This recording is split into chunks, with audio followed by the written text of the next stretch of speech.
¿Qué vamos a hacer ahora? Entrar a pie es una cosa, pero salir con los VIP es otra. Tranquilo, Pat. Nos llevaremos al Valkyrie. Yo me encargo.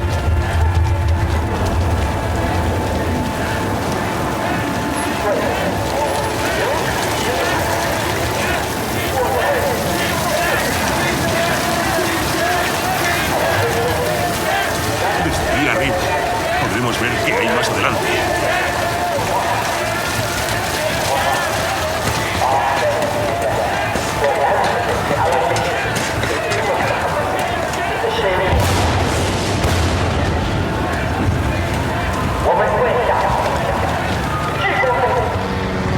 Ese helicóptero me da mala espina.